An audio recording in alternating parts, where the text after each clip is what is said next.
kids. Candles, you know, we love candles. Candles are great.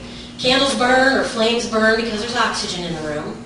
They have to have oxygen to breathe, just like a person has to have oxygen to breathe. So there's oxygen in this glass, letting this candle burn. Baking soda and vinegar, anybody ever seen it mixed together before? We were talking about it beforehand. It makes lots of bubbles, and it makes a chemical reaction that happens. As I tell kids, baking soda and vinegar don't like each other very much, and when you mix them together, they try really hard to get away from one another, and it creates all these bubbles. The bubbles make carbon dioxide. Fire extinguishers use carbon dioxide often in their chemical mix because it'll put out the fire. Now, can you see oxygen or carbon dioxide? No, can't see them. So you're going to need to use your imagination a little bit, because what we're going to do is very scientific, but it's going to look a little bit like a magic trick. So hold on, I've got to put this down. So we're going to take some baking soda. We'll do this first. What I would usually ask in a class full of kids is there anything in this glass? And of course, the answer is usually no. And I tell them beforehand it's a trick question because there's oxygen in this glass. We can replace the oxygen with carbon dioxide by doing a little mix. Come on in. They looked in, now they have to come in. So I'm going to add a little baking soda. I'm going to add a little vinegar, and you're going to see the chemical reaction happen. I'm going to add a little more vinegar, and you're going to see a little more happen. The bubbles are making that carbon dioxide. You can't see it, but you can see what it will do. I can pour, once we get done making it, the carbon dioxide into this glass and put the fire out. Now, every time I do this with kids, they can be 4 to 8 years old, they can be 12 years old. Every one of them is like, oh, that was magic. I just explained to you how it happens. But it is insisted upon being called magic by the kids that I do the classes with because it looks magical. You can understand that it's science because of your age, because of your experience level, because of your ability to understand what I just said. As a child, you can understand that someone's wearing a mask, but you're still scared to death of what the mask looks like, even though you know the scientific explanation. And that is where I like to see people focus as we talk with kids. If it's bedtime and your 4-year-old says they don't want to sleep in their room because there are monsters or ghosts in there, I have news for you. There might be, yes, but more often than not, it's normal. 4-year-old kids, 3-year-old kids, 5-year-old kids, 6-year-old kids, their imagination is developing. Their brain is still developing. And part of learning and developing those things is seeing monsters and seeing ghosts. If you've never watched a TV show with ghosts in it, or if you watch it all the time, your kid's going to see ghosts. If your house is haunted or not, your kid's going to see ghosts. So if you have a report as an investigator of someone saying that a child is seeing spirits in their room, one of my first questions is, how old is the kid? 3, 4, 5, 6? Probably imagination. There's another time that that happens when kids are like 10, 11, 12 years old, but for a different reason. Paranormal becomes really cool. Scaring people becomes really cool. And so they want to be haunted. They want to see something that they can't explain, and they will even talk each other into it. I've seen it happen in our church with the kids going into a room by themselves and then suddenly getting all freaked out. There's nothing in there, but they're sure that there's something there. So I don't want anyone to discourage anyone saying, you know, oh, there's spirits in the room or anything like that. But by the same token, as an investigator, as a parent, as a support person, you don't feed that either. You don't walk in going, really, it was a monster? What did it look like? Did it have big teeth? Was it really scary? Did it come after you? Now the kid's going, oh, shit. I mean, it went from, well, I think I saw something to, oh, my God, I probably did, and it's going to kill me. So you've just changed the whole scenario for this kid. Kids generally are not reflexively afraid of these things. I always tell everybody, just because I tell you your house isn't haunted doesn't mean it couldn't be. Doesn't mean your kid can't see spirits. I think kids have far more true, honest to goodness, bona fide paranormal events than adults do. Because they are open to it, because life hasn't told them that they're silly for seeing it, because no one has given them the idea that it's not okay to see it. And kids have that connection that maybe from somewhere they just came from. Depends on your set of beliefs or what you would like to feel about that. But kids lose that connection as they grow and are told, no, you can't be seeing a ghost in your room. They don't happen. Or you can't be seeing that, or it can't be that. There's the other side of that coin, which after I do this lecture, occasionally I have people come up and talk to me. And one woman came up after one of my lectures and burst into tears, and she said, I'm a horrible parent. And I said, what are you talking about? And she said, well, my son said stuff was happening to him, and we set up cameras in his room, and we did all this. We've been monitoring his room for a week now. We haven't seen anything, but he's all freaked out now. He doesn't want to go back into his room. So there's a fine line between the two. You don't want to dismiss. You don't want to say it doesn't exist. You don't want to shut the child's mind off because kids are so open. But you don't want to feed them descriptions of what they're seeing. And you don't want to make it scary to them. They look to you for how they're supposed to react to this. They just saw their uncle who died in the corner of the room, and if it freaks you out, it's going to freak them out.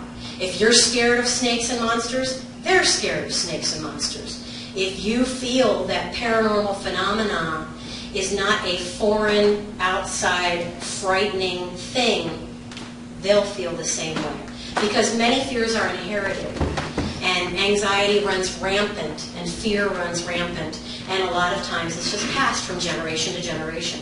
We fear the same things from one generation to the next. So I always like to ask people to try to put those things to rest. If you're an investigator called into a house where a child is seeing spirits, please, please, please, first investigate the parents. I don't mean you have to scare them or anything, but let's find out what's going on in the house. Is everything the same as it's always been? Are the parents having troubles? Is there a divorce? Is there a new person in their life? Are they about to start school? Is something changing? Because fears in kids don't have these nice, neat, tidy little lines that go from A to B to C to D. They don't set up in ways that may make sense to us. One is a thing that I always like to say that my husband reminded me of that I'd forgotten, was something that I was absolutely terrified of as a kid. I mean, like, run screaming out of the room, terrified, because of a nightmare that I had. So here's where I always say, fears don't have to make sense to you. You have fears as an adult that wouldn't make sense to me, and my fears wouldn't necessarily make sense to you. They come from your life experience. But this is something that I was terrified of. I mean, terrified of as a kid. Terrified. Because every night for 2 years, a big bubble came and got my Raggedy Ann doll and took it away from me in my sleep, in my dreams. So I was terrified of bubbles. My parents couldn't figure it out. Finally, when I got old enough to really talk to them about what it was, we could talk about bubbles aren't going to come get your Raggedy Ann doll. It's not really going to happen. But you have to have that open availability to talk to them, too. Communication is key. Talk to your kids as investigators. Encourage people to talk to their kids about everything, from paranormal phenomena to sex to drugs to whatever it is. For me, I say this so many times I think it drives everybody crazy. There is not normal and paranormal. It's all normal. Everybody's normal is different.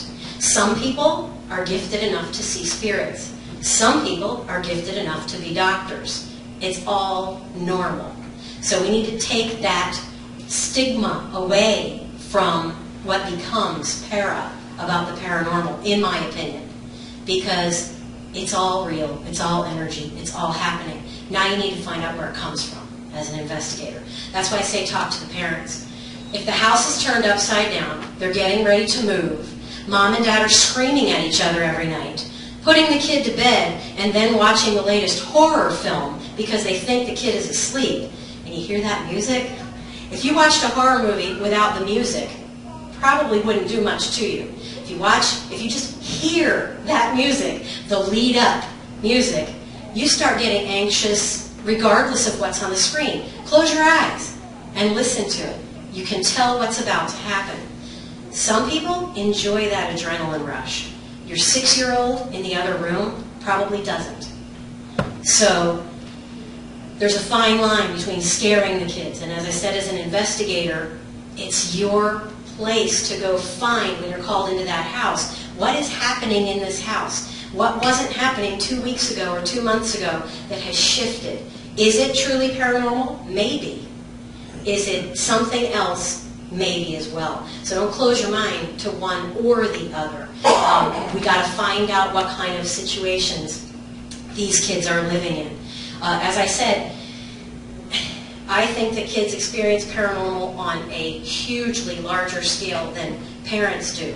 But unless we're freaked out about it and telling them that it's going to hurt them, chances are it probably won't. It all depends about the energy that's going on around them. So what do you do if the kid comes in and says, I don't want to sleep in my room? Or you're an investigator going in and you're being told that my child refused to sleep in their room. They've been sleeping with me for a year. They've been sleeping with me for 2 years. We went to a conference once and a woman came up and told me that her son had been sleeping in her room for 6 years. He was 9 years old and he was too afraid to go back into his room. When I talked a little further to Mom, I found out that Mom was really freaked out about everything, had no proof for anything that had been going on, and never had it investigated, but had scared her child to such a degree that he would not stay in a room by himself. So empowering the kids is really, really important in this. Because if you're being called in as an investigator, they're already seeking help, and you're in a position to give them the tools to help their kids with. They don't have them, or they would be doing it. So you need to find the tools that will do that. A few easy ones that work really well. Routine. If your kid goes to bed every night exhausted, they're probably going to have bad dreams. They're probably going to be doing bad in school. They're probably going to have issues with getting in trouble in school. All these things. My daughter went through a period when she was about 6. We would put her to bed, go back into the living room, start watching TV, and you could set your clock by it. 25 minutes later, she would come walking out into the living room, eyes wide open, completely oblivious to anyone else being in the room. And so she would have these dream states that she was walking around in. Totally freaked me out. I was not at all prepared for this. You talk to her, she would look right through you like you weren't even there. And we'd walk her back to her room and get her back to bed. Well, this freaked me out so bad that I finally went and took her to the doctor. I thought she needs a psychiatrist, what's going on. And the doctor said to me, put her to bed 20 minutes earlier for 2 days. If it still keeps happening, put her to bed 20 minutes earlier than that for 2 days. If it still keeps happening, do the same thing. And I'm like, you are freaking nuts. I just paid you $65. I'm like, what is that going to do? We have big issues in our house, and I didn't know what it was. Sure enough, first night, put her to bed 20 minutes earlier. It never happened again. She was overtired, and the doctor explained to me that in children there is a shutdown process. It happens in adults too, but it's not as pronounced because children are still developing. There's a shutdown process that happens as you start to go to bed. If you're so wired and overtired, it kind of short circuits when you go to bed, and your muscles don't necessarily shut all the way down. So what was happening was nervous muscle was taking her back and keeping her walking because she was just overtired. Sometimes it's as simple as that. I have heard people talk to me about very similar things and tell me that their child was experiencing paranormal phenomena because this is what was happening. So, like I said, I want to jump on the, ooh, no paranormal things are happening. Could be, but check everything out that would be considered normal first. It's a very, very, very easy thing to do. Bedtime routine is big. Reading books is a great thing. Spending time with your kids or their kids as an investigator. Spending time with their kids before they go to bed is great. If you rush your kid into bed, oftentimes their brain doesn't shut down. If they're watching TV before bed, I get a lot of guff about this. My recommendation is no television in the bedroom. A lot of people, what? My kids go to sleep with TV all the time. And maybe it works for your kids.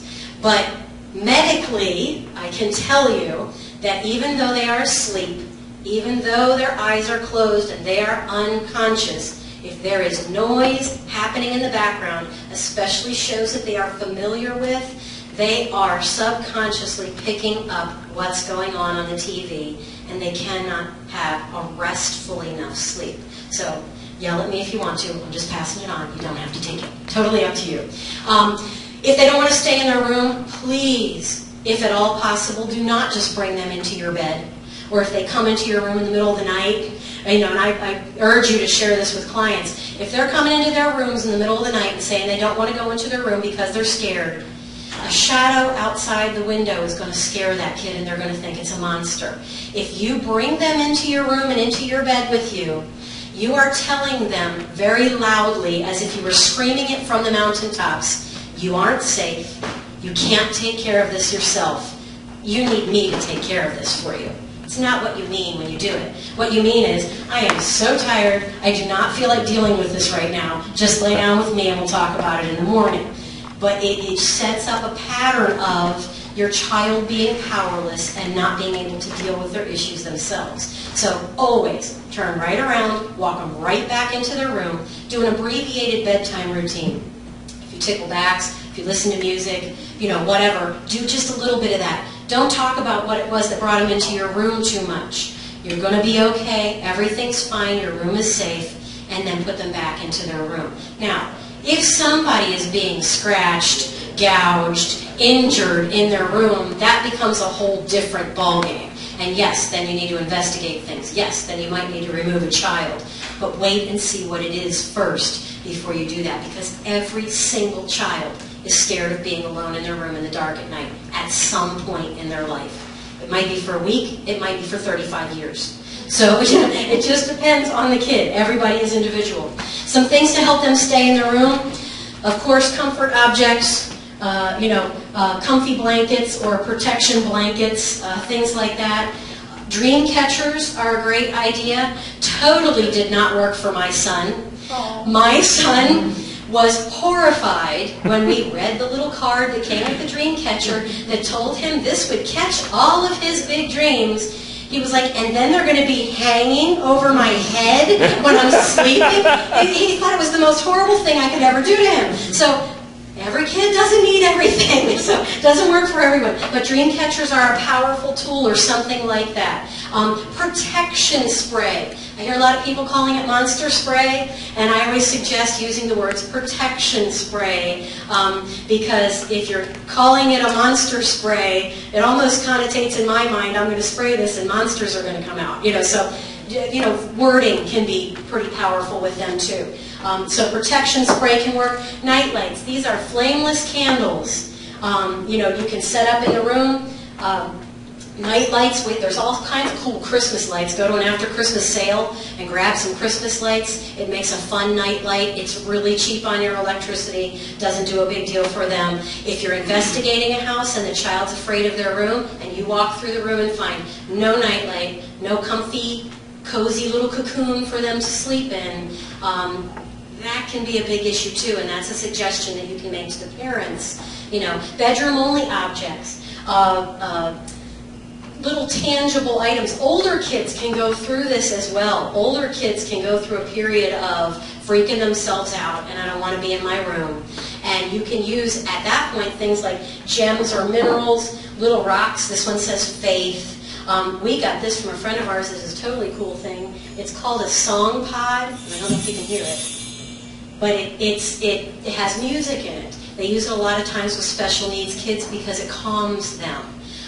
That's something that they can hold on to and be able to stay in their room. A flashlight. If you don't want to put night lights on, give them a flashlight. That plants a subconscious idea in their head when they go to bed that if something happens, they have the tools themselves to make themselves feel okay. Yes, they may still walk into your room. That's fine. After the night is over, next day comes, especially if this is something that's recurring. I always encourage people to talk to the child about what it is that they're seeing. There's a lot of things that you can do. You can have them draw what they're seeing. You can have them journal what they're seeing or what they're feeling before they go to bed, what they're thinking about before they go to bed. If you're a faithful person, prayers. Have them say their prayers before they go to bed. If you're dealing with somebody that does not believe in God, doesn't want to hear anything about it from you, tell them to say positive affirmations before they go to bed. I'm going to have a good night's sleep. It's going to be a good day tomorrow. This is what I'm going to be looking forward to. Those types of things can set up the mindset for going to bed in a calm way. Where else was I with this? That I was going to say something else, and I can't think of it, so we'll get there. If you're talking to them about their monsters and they don't draw, they can model it. Get some Play-Doh and let them model what their monster is. Because then that gives you the ability. My friends Matt and Tina do some of the coolest stuff with their kids where this comes in. That gives you the ability to empower them to take care of these scary feelings themselves. Tina had her child draw the monster on a piece of paper, folded it up, put it in a box, and took it out of the house. And the nightmare went away. So sometimes that simple thing can work. I dealt with my son for a year trying to figure out a nightmare that he was having. He was terrified. It was almost every single night for over a year. He kept saying it was the head tooth man. The head tooth man, the head tooth man. I'm like, what is a head tooth man? And I have such an overprotective mom. My whole house fairly glows with positive affirmations on every wall and, all this kind of stuff. It's not scary, things like that. And I couldn't figure out what he was seeing. 2 years later, we were walking by a movie theater, and there was a poster for Star Wars, and Darth Maul was on it. And he said, that is the head tooth man. We hadn't had the nightmare in over a year. It just went away. Some of them will. But, you don't always know exactly what it is that they're reacting to and what you need to do to help to calm them. There's a lot of different things that you can do like that. Another fear, or another way that you can help kids with fears, and I get to do this now because, like I said, I'm a science teacher. When I was a little kid, I was terrified of thunderstorms, so much so that before I went to school in the morning, I would watch the news, and we live in Florida, and it rains like at the drop of a hat. So I would watch the news. If I heard there was a chance of rain, as the day would go on, I would make myself sick so that my parents had to come pick me up from the clinic at school because I was so terrified of rainstorms. When I was about 8 or 9, my father purposefully said, you've got to send her back to class, and made me walk home in a thunderstorm. I cried all the way home. I hated my parents. I wanted them to die. And I got home, and my dad met me at the door, and he said, but you made it. And you're okay, and you're fine. So sometimes a little tough love can help put a fear aside. I know why he's doing this, so that I don't blow out the microphone. But now that I'm a grown-up, sometimes you can find ways of explaining things scientifically that help the kids not to be afraid. And this is how I teach about thunder and lightning in my science classes. A cloud is filled with air and dust and moisture and things like that. So we're going to pretend this is a cloud. Clouds float around in the sky. Okay, I won't do it that way. Clouds float around. They get heavier and heavier and heavier as they fill with water.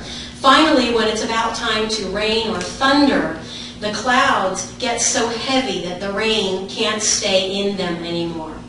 There's cold air up top. There's warm air down in the bottom. And when cold air and warm air smash into one another, they create a spark, lightning.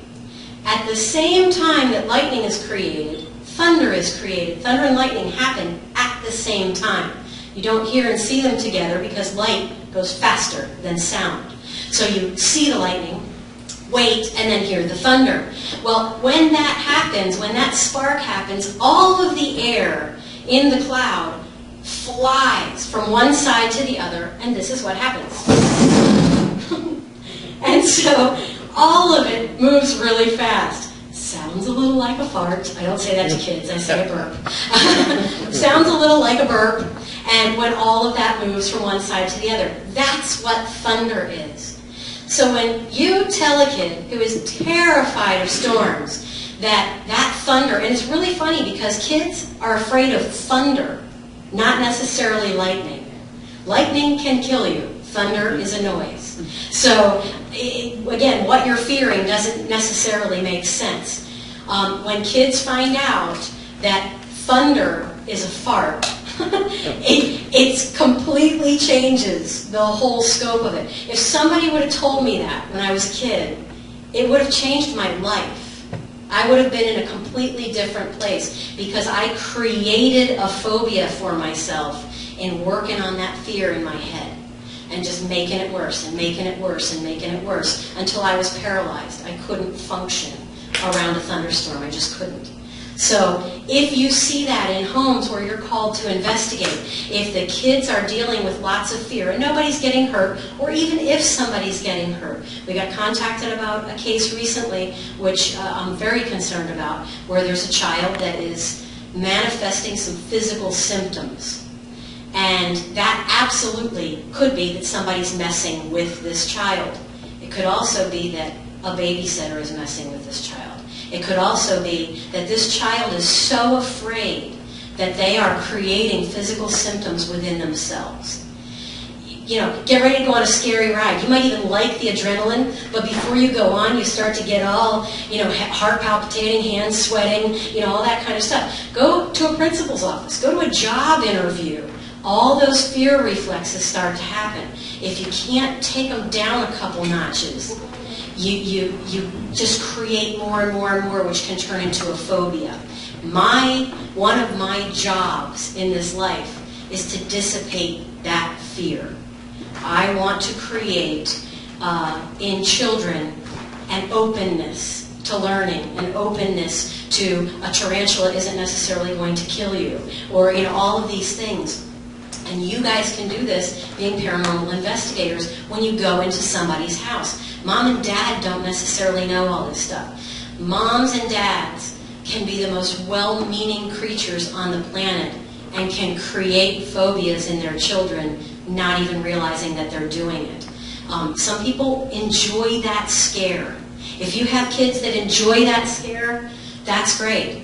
But if you have a kid that says they enjoy the scare and then is having nightmares for 2 weeks after you watched a scary movie, they might be saying that to make you feel better about what you enjoy because they want to be you.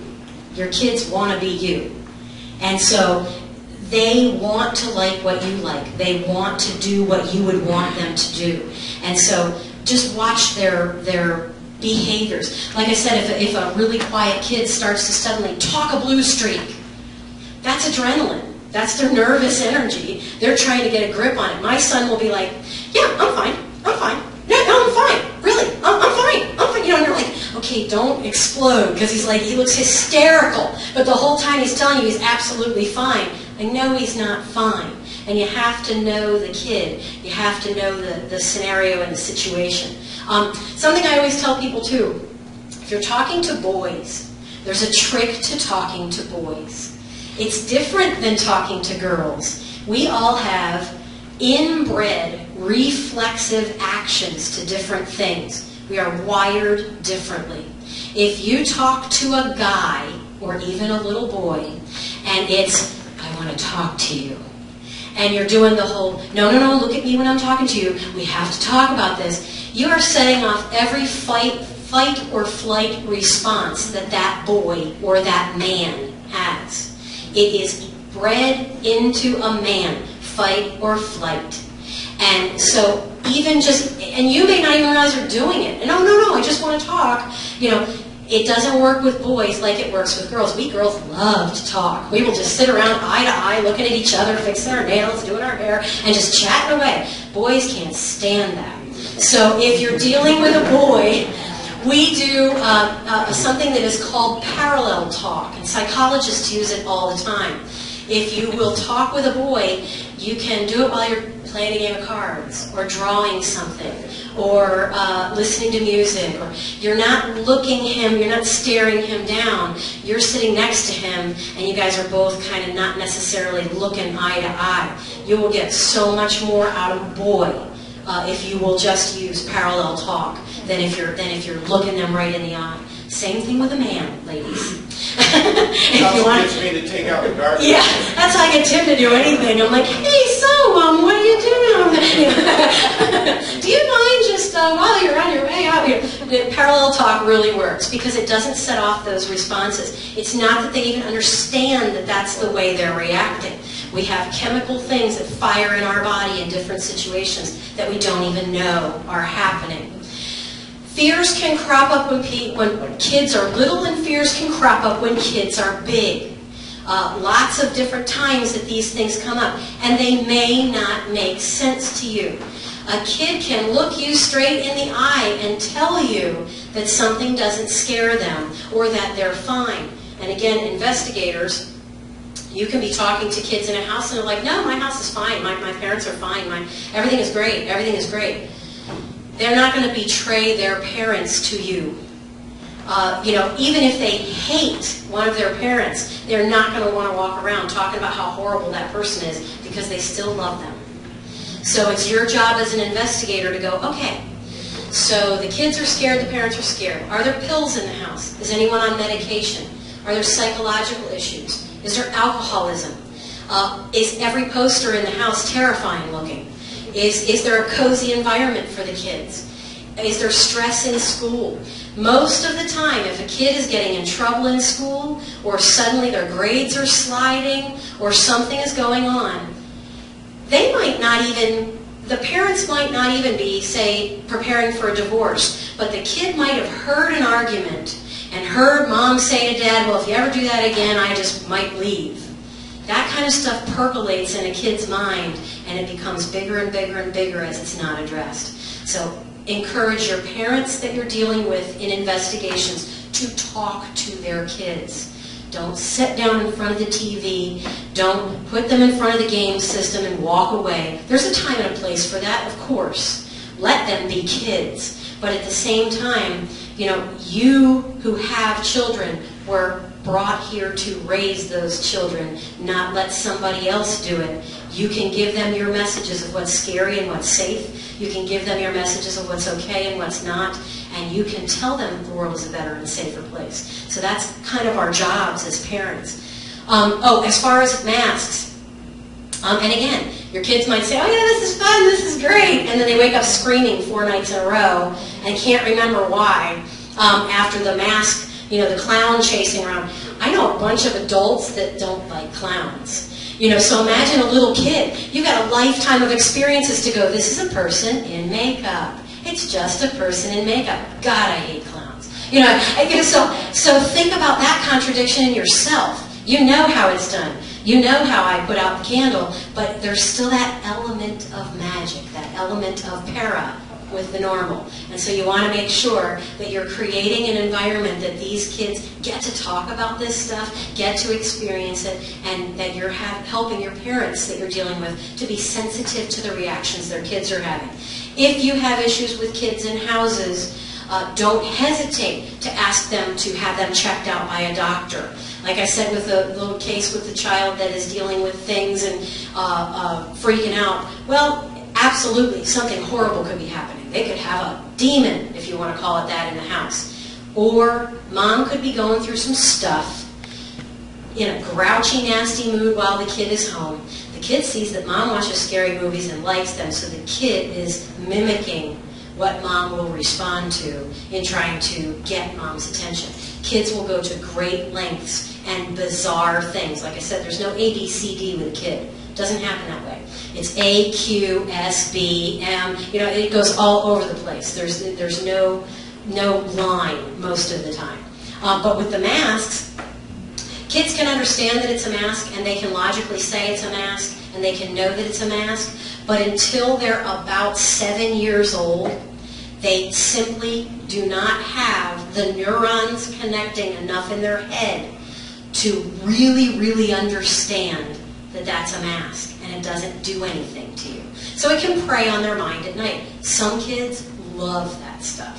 So know the kids you're dealing with, especially if you're in someone else's home.